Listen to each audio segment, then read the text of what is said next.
तो हम इस सेशन में सूक्ष्म स्थितियों को पहले अच्छी तरह से समझेंगे और उसके बाद उसका अनुभव करेंगे। ये देखा गया है कि ज़्यादातर कई बार समझने में भी दिक्कत होती है कि किस स्थिति को क्या कहा जाता है। जैसे कि अनेकों स्थितियां हैं, आत्मिक स्थिति, देही अभिमानी स्थिति, विदेही स्थिति, निराकारी स्थिति, अशरीरी स्थिति, स्थित प्रज्ञा स्थिति, कर्मातीत स्थिति, अव्यक्त स्थिति, बीज रूप स्थिति, निर्वाण स्थिति, फरिश्ता स्थिति। तो ये हम मुरलियों में बार बार ये स्थितियों का वर्णन सुनते हैं। तो इनको जानने के लिए हमें सबसे पहले भी चर्चा में हमने ये बात बताई है, सबसे पहले हमें ये सोचना है कि किसी भी चीज का, किसी भी शब्द का उद्गम होता है या आरंभ होता है, वो कहाँ से होता है। जैसे एक कोई फूल है, कमल का फूल है, तो उसको पंकज भी कहा जाता है, कमल के फूल को। तो पंकज नाम कैसे पड़ा, या कोई भी नाम जब पड़ता है तो पंकज, पंख प्लस ज, पंख माना कीचड़, ज माना जन्म, कीचड़ में जन्म लेने वाला पंकज। तो एक ही चीज के कर्तव्यवाचक अनेकों नाम होते हैं। ऐसे ही जो स्थितियां हैं, इन स्थितियों का, उनके नाम जो हैं, उसके नाम से भी कनेक्टेड है वो स्थितियां। लेकिन ये स्थितियां आई कहाँ से? हमारे वेद शास्त्रों में बहुत सा वर्णन किया गया है। गीता में खासकर बहुत सी स्थितियां बताई गई। अलग अलग शास्त्रों में अलग अलग स्थितियों का वर्णन आया। तो अब ज्ञान मिलने के बाद बाबा ने, क्योंकि ब्रह्मा बाबा का तो ज्ञान बहुत विस्तारित था, तो उन स्थितियों को फिर सही भाव क्या है उनका, और उनमें से कौन कौन सी स्थितियां हमें आवश्यक हैं, हमें मंजिल तक पहुंचाने के लिए, तो उन स्थितियों को बाबा ने अपनी वाणी में अलग अलग समय पर वर्णन किया है। और इनको अगर अच्छी तरह से समझा जाए तो उसमें और अच्छा बैठने में हमारा और अच्छा मदद मिल सकती है। जैसे समझ के द्वारा हमारा योग लगना आरंभ हो गया, ऐसे ही समझ के द्वारा अलग अलग स्थितियों में टिकना सहज हो जाता है। वैसे अगर कोई अनपढ़ है, शब्दों की समझ नहीं है, लेकिन लगन है, तो भी कोई आत्मा संपूर्णता तक पहुंच सकती है। इसके लिए कोई शब्दों की पढ़ाई करना आवश्यक नहीं होता है। लेकिन अगर उसमें समझ को जोड़ दिया जाए तो लगन लगाना भी सहज हो जाता है। तो इसलिए आज हम अशरीरी स्थिति के बारे में थोड़ा सा चिंतन करेंगे। पहले तो हमें ये करना है कि हमारे पास मटेरियल, स्टडी मटेरियल पहले से ही मौजूद है। हमें कुछ नया क्रिएट करने की जरूरत नहीं है। हमारे पास भगवान ने पूरा सिलेबस दिया हुआ है। हमें केवल उस सिलेबस को तैयार करना है, समझना है और तैयार करना है। और गाइड भी हमारे पास बाबा है, हमें केवल उसके कदमों पर कदम रखना है। और करके भी बाबा ने दिखा दिया है, ब्रह्मा बाबा को फॉलो करना है। किसी भी चीज में हमने ज्ञान के काफी समय तक इस बात पर तवज्जो नहीं दी थी, या समझो नहीं समझ में आई थी सभी की तरह। और हम आज देखते हैं कि बहुतों को ये चीजों की समझ नहीं है। तो उसके कारण से भी प्राप्ति में गड़बड़ होती है। जैसे हमने जो योग सीखा, हम सभी ने वो ब्रह्मा कुमारी से सीखा। और ब्रह्मा कुमारी यानी जिनको ब्रह्मा ने सिखाया।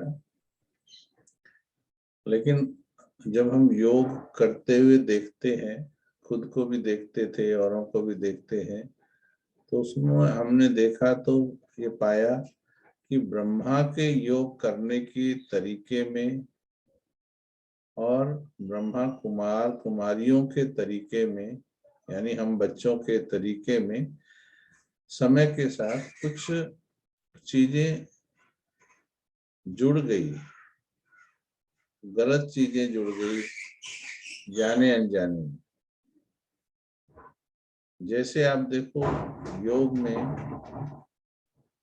ब्रह्मा बाबा या मम्मा को कभी भी कैसे बैठते हैं, आंखें खोलकर या आंखें बंद करके? आप इशारों से बताएंगे। आंखें खोलकर 1 नंबर से इशारा करो, आंखें बंद करके 2 नंबर इशारा करो। जी, तो हम सभी को पता है बाबा की कोई भी तस्वीर आंखें बंद करके नहीं है। Just a minute.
क्षमा चाहते हैं क्योंकि बीच में कोई कार्य आ गया था।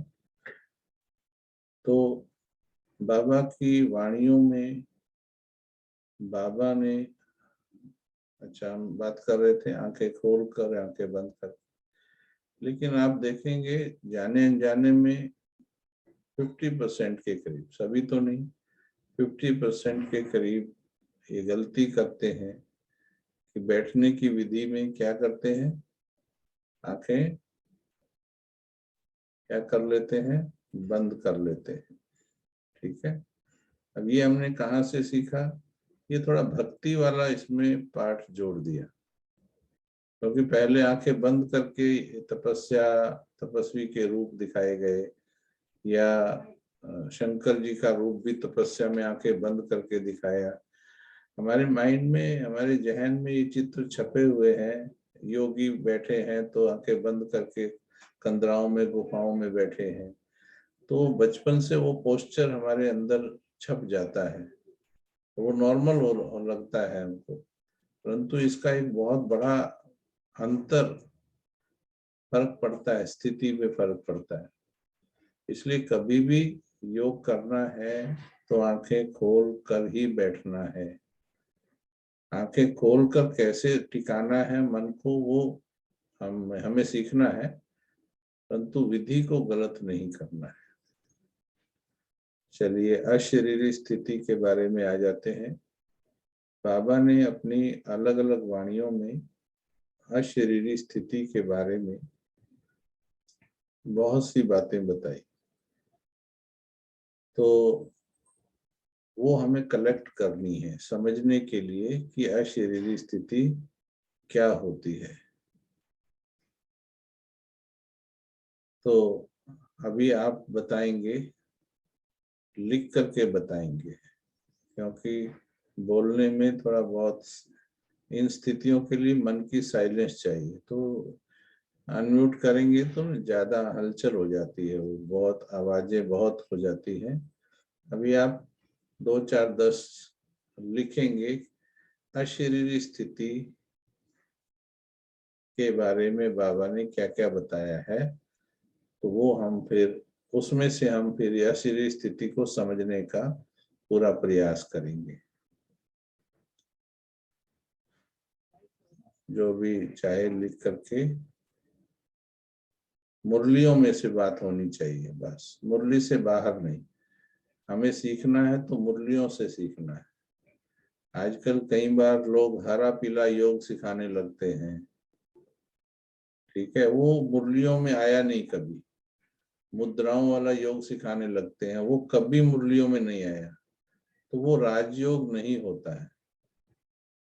इसलिए वो मनमत मिक्स हो जाती है, इसलिए फिर उसमें प्रभाव नहीं आते। याद में खो जाना, जी चलो। मैं अलग, शरीर अलग।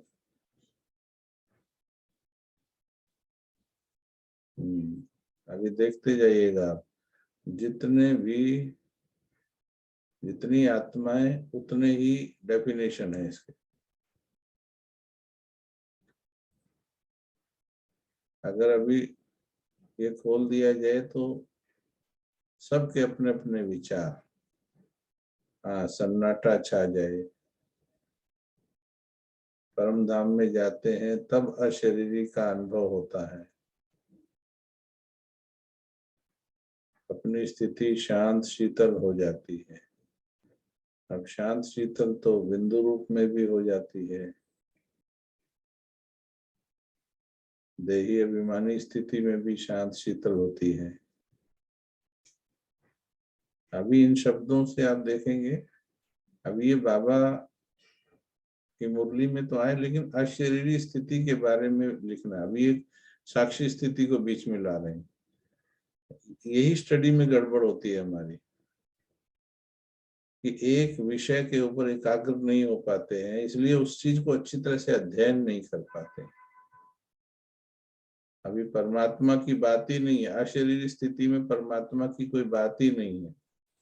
परमात्मा को बीच में नहीं लाओ बेचारे को। जीते जी मरना, आप देखते जाओ क्या क्या परिभाषाएं हैं अशरीरी स्थिति की। ये सारे वेद शास्त्र हमने आपने बनाए हैं, इसीलिए द्वापर के बाद झगड़े हुए हमारे सबके, क्योंकि सभी के पास इतना अपना अपना विचार है, अपना अपना वो है। अभी मुरली से भी भटक जाते हैं हम अभी सिर्फ अशरीरी स्थिति का वर्णन कर रहे हैं। परम धाम में बिंदु रूप की स्थिति जिसे बीज रूप अवस्था कहते हैं।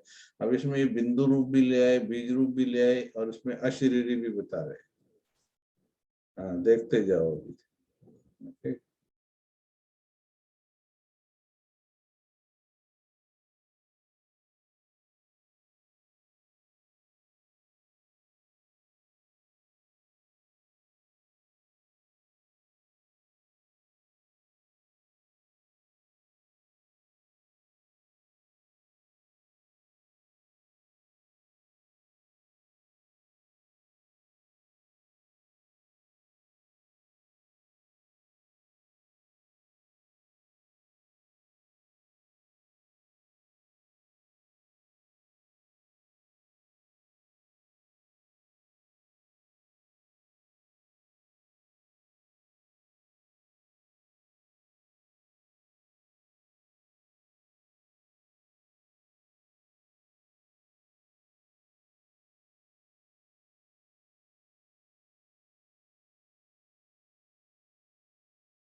हाँ, 2 मिनट सभी स्थित होकर बैठो।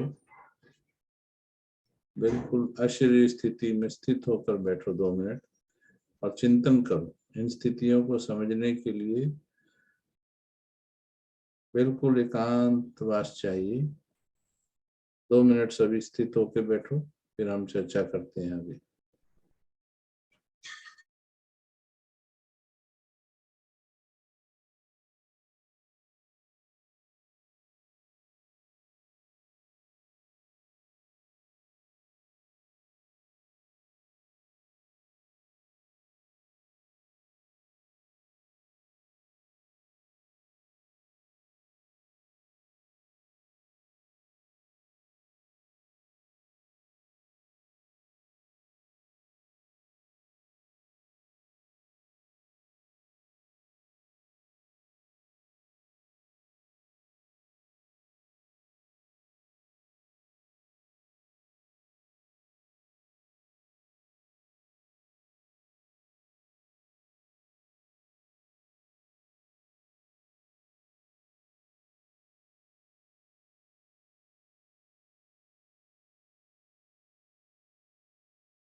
किसी भी स्थिति को समझना है तो आप सभी को आज से काम करना है।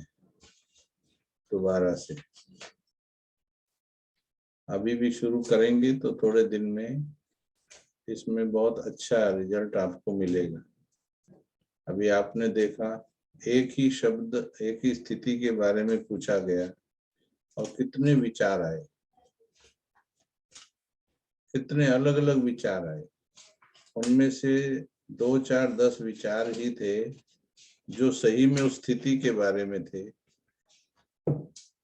बाकी सबने उस स्थिति के बारे में नहीं बताया, वैसे कोई ना कोई पॉइंट बताया। ठीक है, तो चलिए हम अभी आज से भी ये काम शुरू करेंगे तो आपका अध्ययन अच्छा होगा। अब बाबा ने आपके में कई बातें आई हैं, कईयों के उसमें बाबा ने मुरली में जो बताया अशरीरी स्थिति के बारे में। अशरीरी शुरू में हमने पढ़ा तो बाबा बैठे बैठे अशरीरी हो जाया करते थे। अभी सुनना, जो आप सभी ने सुने होंगे, बाबा बैठे बैठे अशरीरी हो जाया करते थे। बाबा के सामने जब को दृष्टि देते थे, कोई सामने आता था तो बिल्कुल अशरीरी बना देते थे बाबा। फिर बाबा ने बताया परम धाम में आत्मा बिल्कुल अशरीरी होती है। अशरीरी स्थिति ऐसी होती जिसमें सन्नाटा छा जाता है, जैसे कि देह की सुध बुध भूल जाती है। ये सब मुरलियों में से, जैसे जब आत्मा नींद में जाती है, जैसे कि अशरीरी हो जाती है। तो ये जो अच्छा, फिर बाबा का आता है कि दिन में बीच बीच में 1 सेकंड में अशरीरी होने का अभ्यास करो। तो ये अनेक महावाक्य आते हैं। अब इन पर थोड़ा सा अपनी बुद्धि को केवल बाबा के महावाक्यों पर, आपके पास क्या ज्ञान है उसको छोड़ दो, बाबा के महावाक्यों पर फोकस करो अभी।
तो सभी को ये कार्य करना है कि अपने आप को थोड़ा फोकस करना है स्थिति के ऊपर।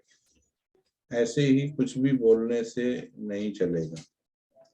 अब हम धीरे धीरे इसको समझते हैं इस बात से, जैसे कि जब हम रोज नींद में जाते हैं, याद करो उस समय को जब हम बेड पर लेटते हैं। लेटने के बाद हम क्या करते हैं?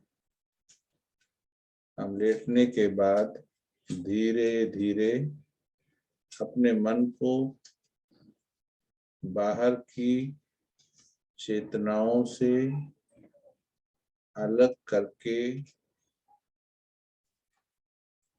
अंदर की तरफ जाने का प्रयास करते हैं। याद करो जब हम सोते हैं रोज, उस समय को याद करो।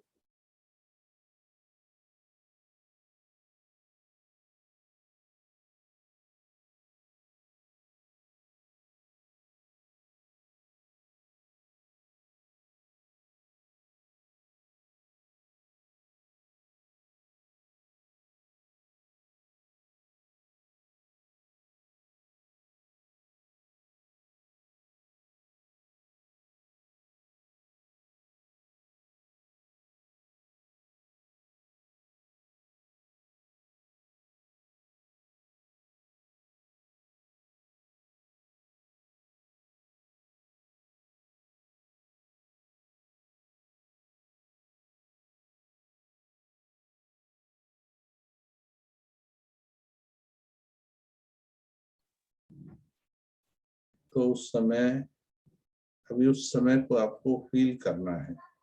इंग्लिश में एक कहावत है, meditation is conscious sleep and sleep is unconscious meditation. Science की लैंग्वेज में यदि मन की फ्रीक्वेंसी के आधार पर समझा जाए तो नींद और योग दोनों लगभग मिलती जुलती सी अवस्थाएं हैं, और इसीलिए नींद भी योग का काम करती है। आप देखेंगे रात को यदि कोई व्यक्ति बहुत गुस्से में सोया है तो सोने के बाद, मानो सो गया, सोने के बाद जब उठता है तो गुस्से का लेवल उतना ही रहता है या कम हो जाता है। मन की स्थिति अपने आप क्या होता है, टेंशन को कम करने में, गुस्से को कम करने में नींद बहुत बड़ा काम करती है। क्योंकि नींद के दौरान, जैसे योग के दौरान हम शक्ति खींचते हैं परमात्मा से, नींद के दौरान भी जाने अनजाने में हम परमात्मा की शक्तियों को खींच लेते हैं, साइलेंस की पावर को खींचते हैं। इसीलिए बाबा कहते कि जैसे कि नींद में चले जाते हैं तो अशरीरी स्थिति वास्तव में नींद की तरफ जाने की स्थिति है, परंतु नींद की स्थिति नहीं, नींद में नहीं जाना है। धीरे धीरे अपने मन को, अभी बैठकर अभ्यास करो सभी, अभी मत लिखिए, अभी जो ज्ञान थोड़ा सा उछल रहा है इसको शांत हो जाने दीजिए, अभी इसको अच्छी तरह समझिए। जब हमें अशरीरी स्थिति में बैठना है तो बैठकर खुली आंखों के साथ निद्रा की ओर जाने का प्रयास करना है। वहां पर नींद में आंखें बंद करके सोते हैं, यहाँ आंखें बंद नहीं करना है, परंतु खुली आंखों के साथ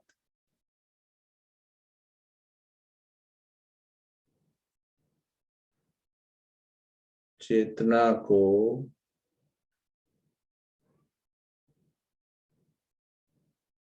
बाहर की दुनिया से हटाते हुए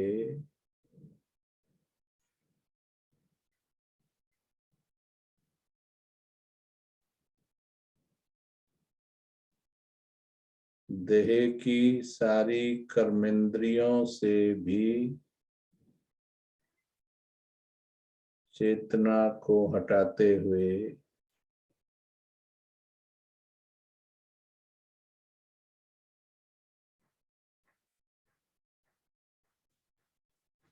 मस्तक में अपने अति सूक्ष्म रूप में प्रवेश कर जाओ।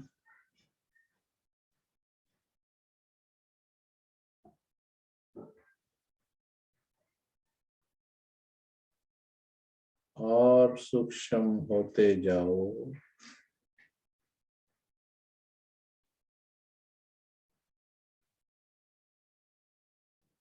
दिव्य बुद्धि केवल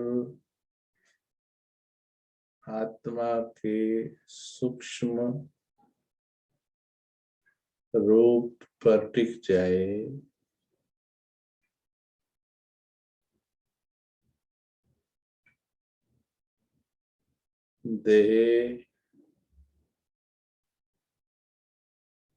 देह की दुनिया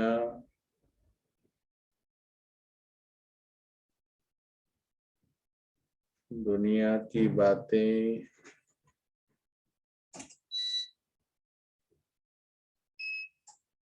सबसे दूर डिटैच होते चले जाओ।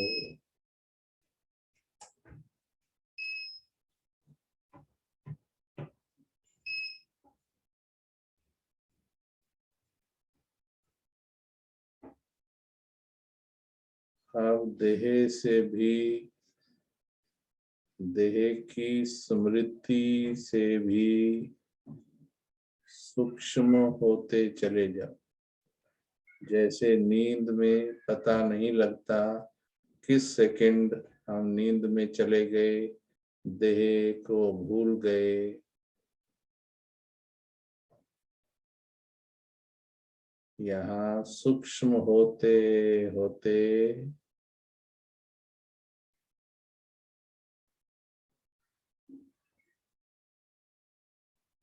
बस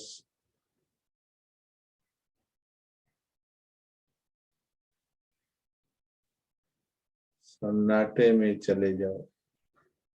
देह की हलचल भी शांत हो जाए, हर कर्मेंद्री से जैसे आत्मा डिटैच हो गई है,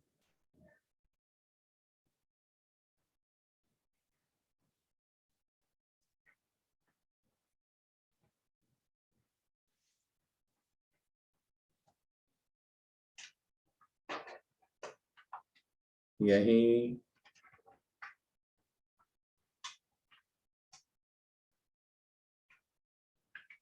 टिक जाओ, सब कुछ भूलते चले जाओ। अभ्यास करें 3 मिनट। अशरीरी हो जाओ, अशरीरी हो जाओ।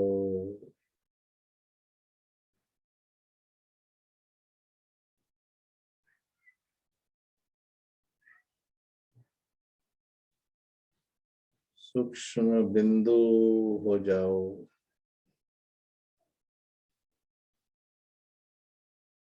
दैहिक चेतना से डिटैच हो जाओ।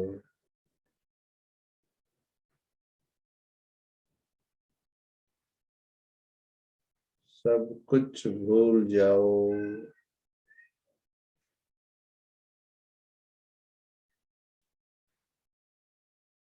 अशरीरी हो जाओ,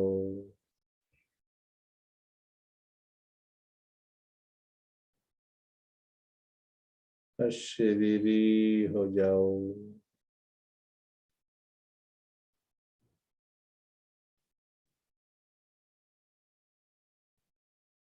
अशरीरी।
अशरीरी,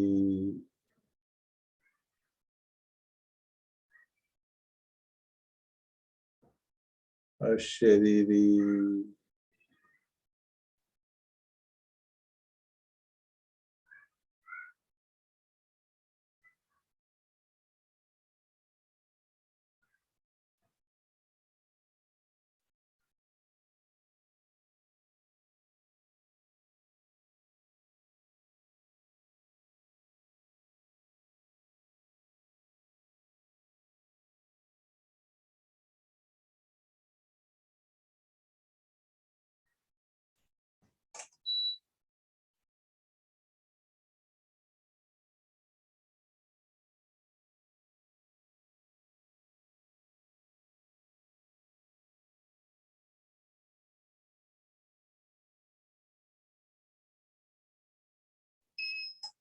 ओम शांति।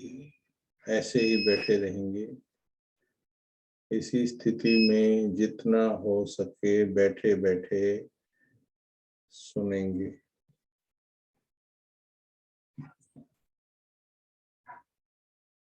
इस विधि से लंबे समय तक, अभी जितना समय बैठे इतना समय में जो सूक्ष्म तार होते हैं वो टूटते नहीं है। आत्मा के ऊपर इतना आवाजों का प्रभाव होता है कि वो प्रभाव, संबंधों का प्रभाव, दुनिया का प्रभाव, जैसे नींद में जब जाते हैं तो शुरू की अवस्था में हलचल होती है, सपने आते हैं, क्योंकि जब सोते हैं तब दुनिया का प्रभाव होता है आत्मा पर। धीरे धीरे करके एक ऐसी अवस्था आती है, आपने एक अनुभव किया होगा, जब कोई सोता है तो शुरू में उसकी आंखों की पुतलियां भी हिल रही होती, सोते हुए भी, और रैपिड आई मूवमेंट स्टेज होती है। लेकिन जब वो गहरी नींद में चले जाते हैं, बिल्कुल गहरी में, जो सवेरे 2:30, 3:30 बजे के करीब आत्माओं को नींद आती है ना, क्यों उसे पवित्र समय कहा जाता है? क्योंकि उसमें विकारी से विकारी आत्मा को भी वाइब्रेशन शांत हो जाते हैं, क्योंकि वो डीप स्लीप में होते हैं उस समय। इसलिए वो योगियों के लिए पवित्र समय होता है। ये बिल्कुल ऐसे जैसे आप अपने शहर के बाजार में रात के 2 बजे पहुंचो और शाम के 4 बजे पहुंचो, तो देखो दोनों में कितना अंतर है। उस समय कितना शोर होता है और उस समय कितनी साइलेंस होती है। तो सेम दुनिया के वाइब्रेशन में विकारों की हलचल होती है सारा दिन, और रात्रि के 12 बजे तक बाबा कहते हैं विकारी समय होता है। अभी यहाँ पर एक चीज फील करना, हम जो अभी अनुभव कर रहे थे, जिस दिशा में जा रहे थे, उसको अगर समझ सको तो ये देह से न्यारी अवस्था थी या देह की सुध बुध, माना आत्मा और देह अलग अलग ये अवस्था थी, या देह को भूलने की अवस्था थी? शब्दों को ध्यान देना। हमारे हम मास्टर जी राकेश भाई जी को अनम्यूट, राकेश भाई जी अनम्यूट करके बताएंगे, ये आत्मा और देह अलग अलग हैं ये फील कर रहे थे या देह को भूल रहे थे?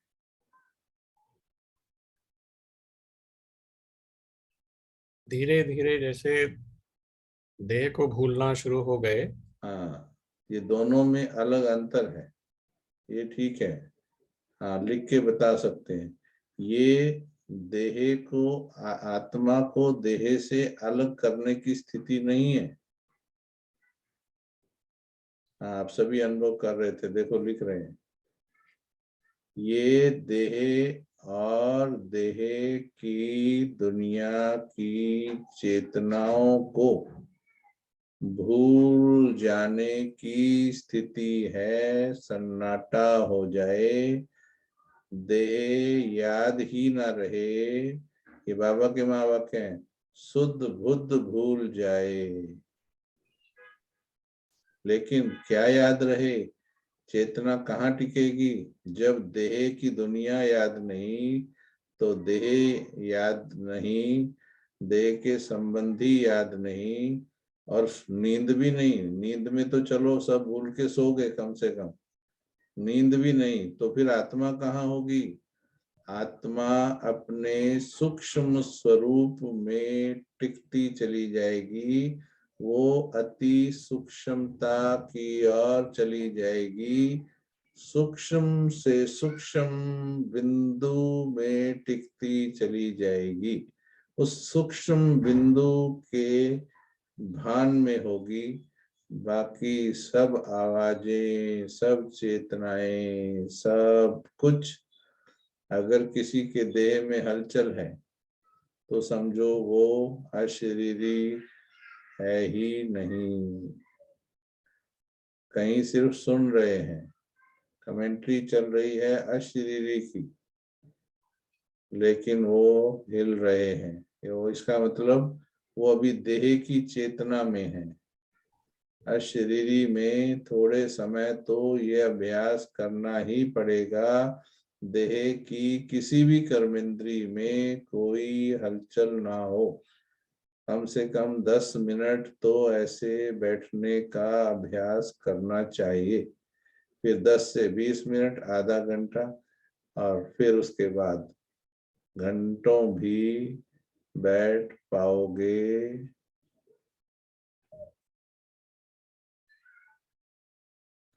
लिख के बता सकते हैं, 2-4 ने लिखा, कैसा अनुभव हो रहा था। अब ये जो अनुभव है ये पूरे मुरली में जो बाबा ने बताया, आवाज का भी असर खत्म हो जाएगा आपके ऊपर।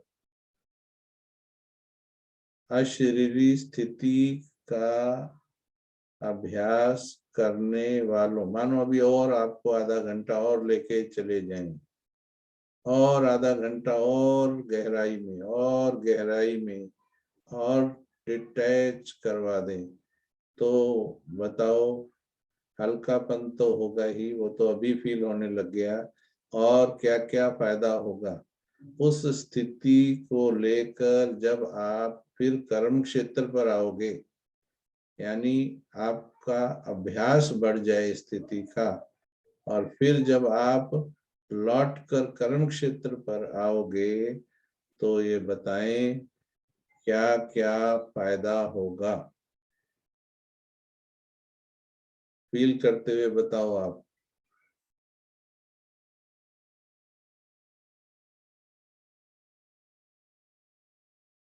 चारों तरफ चाहे कितना भी आवाज, शोर का वायुमंडल होगा, लेकिन हे आत्मा, तुम्हारे ऊपर उसका कोई असर नहीं होगा। किसी की गाली, किसी का प्यार, कोई तुम्हें प्रभावित नहीं कर पाएगा।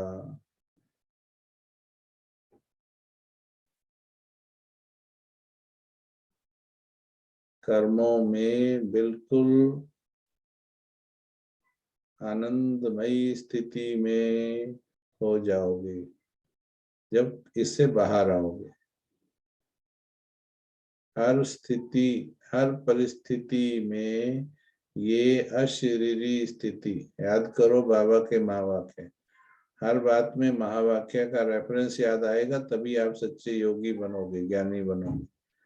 अंत घड़ी में जब चारों तरफ पांचों विकारों का वार होगा एक साथ, और पांचों तत्वों का आक्रमण होगा,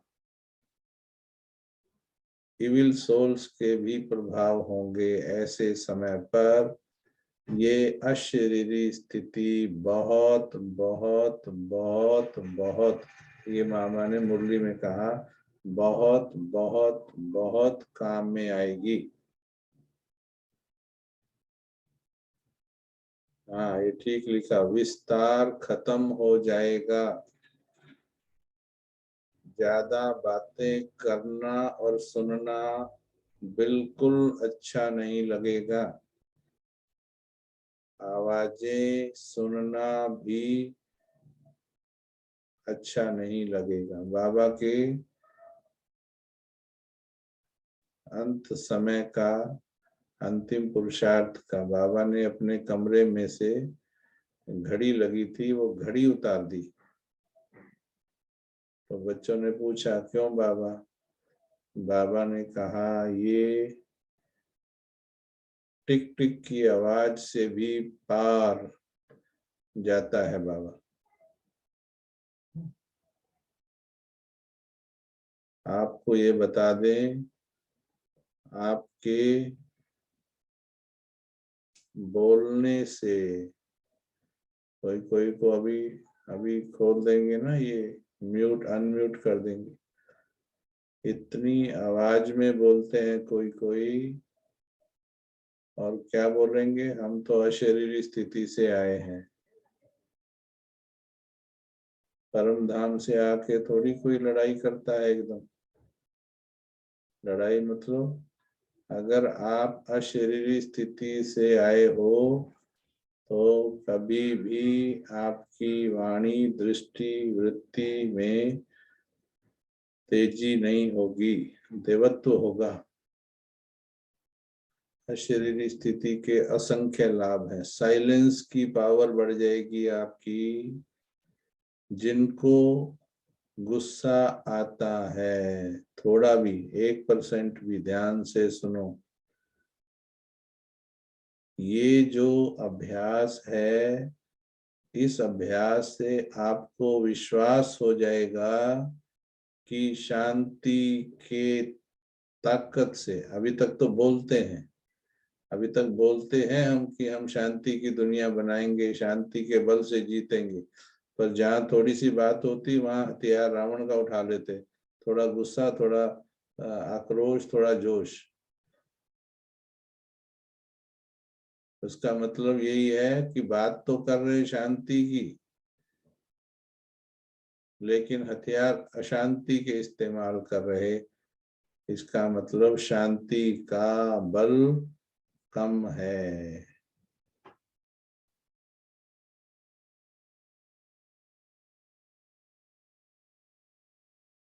तो अभी, और इसमें फिर जब टिकते टिकते टिकते टिक जाएंगे तो फिर वो ऐसी स्थिति हो जाएगी जैसे आत्मा परम धाम में बिंदु बनकर लटकी होती है, तो 1 सेकंड में आप परम धाम में बैठ जाओगे।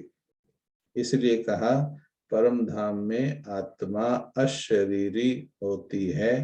वहां भी आत्मा किसी चेतना से परे होती है। ना देह, ना देह के संबंध, ना देह की बातें, ना आवाजें। निर्वाण स्थिति, डीप साइलेंस, डेड साइलेंस भी बोल देते हैं।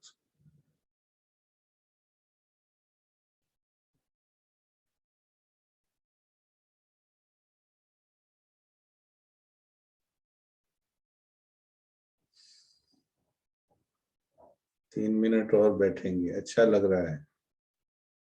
देखा, सिर्फ जूम को म्यूट करने से इतना अच्छा लगता है, जब अपने मुंह को म्यूट कर लोगे तो कितना अच्छा होगा, और जब अपने दिमाग को म्यूट कर लोगे तो सोचो कितना अच्छा होगा। ये सिर्फ जूम को म्यूट करने का भी लाभ है, नहीं तो कई बार मछली मार्केट बन जाती। चलो 3 मिनट और।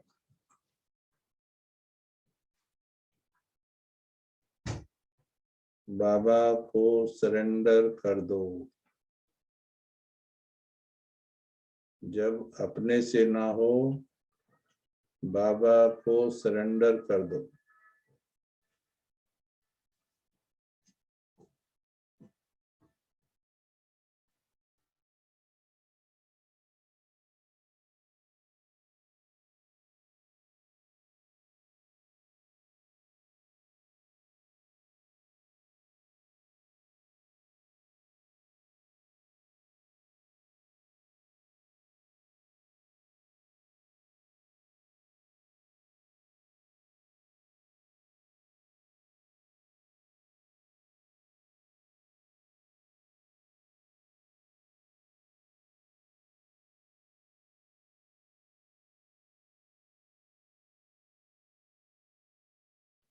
बिल्कुल न्यारे होना सीख लो। देह से न्यारे,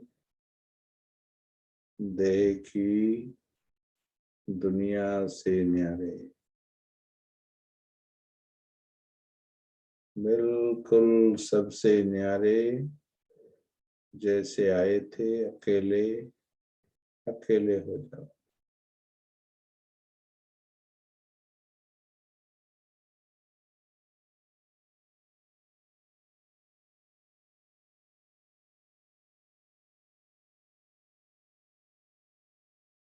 चलिए अभी दो चार के अनुभव सुनेंगे पहले बस। जिस जिसको अच्छा लगा, थोड़ा समझ में आया शरीर स्थिति, पहले तो वो हाथ उठाओ। हाथ उठा के बताएंगे जिनको थोड़ा समझ में आया, थोड़ा स्पष्टीकरण हुआ पहले से। हाँ, अभी एक स्थिति को दूसरी स्थिति में नहीं घुसाना है, थोड़ा फिर भी जहां तक हो सके उसे समझने का प्रयास करना है। जी, कौन सुनाएगा? कैसा लगा? कौन सुनाएगा? जिनको 2 शब्दों में सुनाएगा, हाथ उठा के बताओ कौन सुनाएगा।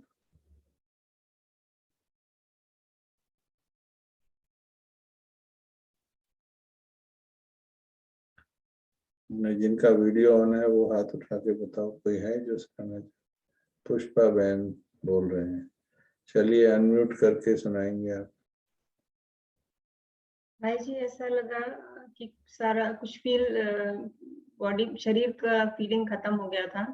एक बस लाइट फील हो रहा था, जैसा आपने बताया, बैठे बैठे अशरीरी हो जाओ। हाँ, शरीर भूलना चाहिए। यस, ये ठीक है। ऐसा लग रहा था कि शरीर है नहीं, बस खाली थोड़ी सी लाइट नजर आ रही है बस। हाँ, बस सूक्ष्म लाइट मस्तक में, बिल्कुल ठीक है।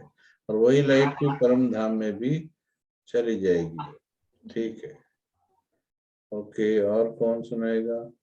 आप म्यूट कर लो। हाँ, कौन हाथ उठा रहा है? एक मिनट, कहीं स्क्रीन है ना इसलिए। पारुल सिंह जी हैं।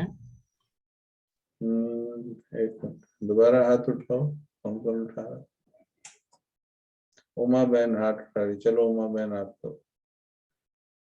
अभी 13 स्क्रीन है, हमें एक स्क्रीन पर दिखता नहीं है, 13 स्क्रीन है, क्योंकि एक स्क्रीन पर सभी का नहीं आ रहा है। हाँ जी, उमा बहन सुना रही। हाँ जी, ओम शांति भाई जी। हाँ जी, ओम शांति। भाई जी मेरा मतलब पूरा पोर्शन बस सिर में ही लाइट लाइट नजर आ रही थी और कुछ भी महसूस नहीं हो रहा था, बस ऐसा लगा। बस इतना ही लगा भाई जी। सिर भी मतलब आंखें कुछ भी नजर नहीं आ रहा था, बस बिल्कुल मान्यूट सा बिंदु और लाइट ही लाइट। बहुत अच्छा, ठीक है। ये इसमें लंबे समय बैठेंगे तो बहुत सुंदर अनुभव आएगा। ओम ठीक है, शांति भाई जी। बहुत अच्छा। और उठाओ हाथ, कोई एक दो से और सुनेंगे, कोई सुनाना चाहिए। क्या अनुभव किया? रितु बहन हाथ उठा रहे हैं। हाँ जी, रितु बहन जी। भाई जी पूरा शरीर में से जैसे निकल रहा है और एकदम हवा जैसे हल्की हल्की लग रही थी बिल्कुल। इतना अच्छा लग रहा था, जैसे कि शरीर है ही नहीं, मैं हवा में से उड़ रही हूँ। तो हवा याद थी, हवा तो इस दुनिया की चीज होती है। बिल्कुल शरीर लग ही नहीं रहता है, हल्का ऊपर उड़ रही थी। नहीं, उड़ने का एहसास नहीं होता इसमें। हल्कापन बोल रहे हो ठीक है, लेकिन इसमें तो और सूक्ष्म होंगे, उड़ेंगे नहीं इसमें। उड़ने के लिए तो देह से बाहर जाना होता है, इसमें अंदर की ओर जाना। शरीर जैसे था ही नहीं। हाँ, ये बात ठीक बोली है। अभी बोल रहे थे उड़ रही हूँ, अभी बोल रहे शरीर जैसे था ही नहीं। थोड़ा सा इसको और गहराई में जाना। चलो ठीक है, फिर भी चलो बहुत अच्छा है। क्योंकि अभी बहुत कम टाइम बैठे ना, लंबे समय बैठेंगे तो सभी एक ही जैसे अनुभव पे पहुंच जाएंगे। ठीक है। हाँ, प्रीति बहन सुनाएंगे, क्या अनुभव कर रहे थे? भाई जी बहुत हल्का फील हो रहा था, सिर्फ एक बिंदु, सूक्ष्म बिंदु और कुछ भी नहीं, कुछ आवाज नहीं, कुछ भी नहीं, हम्म, और जैसे कुछ भी याद ही नहीं। उसके बाद इतनी शांति, जब उससे बाहर आए तो बोलने का भी मन नहीं कर रहा था, एकदम मन शांत। बहुत अच्छा। तो इसको लिख रहे हैं जैसे शरीर है ही नहीं, यही ये फीलिंग अशरीरी होती है। अब इसको बाबा की मुरलियों से मैच करो, ये स्थिति है अशरीरी की, बैठे बैठे देह को भूल जाएं। लेकिन कई बार हम देह को भूलने के चक्कर में बाकी सब भी भूल जाते हैं, सो जाते हैं, वो गड़बड़ है। आंखें बंद करके नहीं चले जाना है, आंखें खुले हुए ही चेतना को खींचना है, चेतना को खींचना है, सब कर्मेंद्रियों से, सब बातों से चेतना को डिटैच करना है, उसे कहते हैं अशरीरी स्थिति। ठीक है जी, बहुत बहुत धन्यवाद आप सभी का। आप सभी ने बड़े ध्यान से सुना। अभी दोबारा सुनना है इसको थोड़ा और, तो फाइनल डेस्टिनेशन पर भी यही टॉपिक अब दोबारा भी चलेगा, इससे मिलता जुलता ही पार्ट 2 चलेगा। तो थैंक यू राकेश भाई जी, थैंक यू भाई जी, बहुत बहुत शुक्रिया। ऐसे ही फिर अगले सैटरडे ही कंटिन्यू रहेगा। अगले सैटरडे हम दूसरी स्थिति लेंगे कोई, दूसरी पहले उसको समझेंगे फिर उसके बाद उसकी गहराई। तो जब तक इस हफ्ते जो भाई जी ने प्रैक्टिस कराया है उसको अशरीरीपन का प्रैक्टिस करते रहना है, अनुभव करना है। और जो जो फीलिंग होती है अगली बार जब क्लास शुरू होगी तो थोड़ी देर फिर से उसको हम शेयर करेंगे सब। Thank you. ओम शांति। ओम शांति भाई जी, थैंक यू।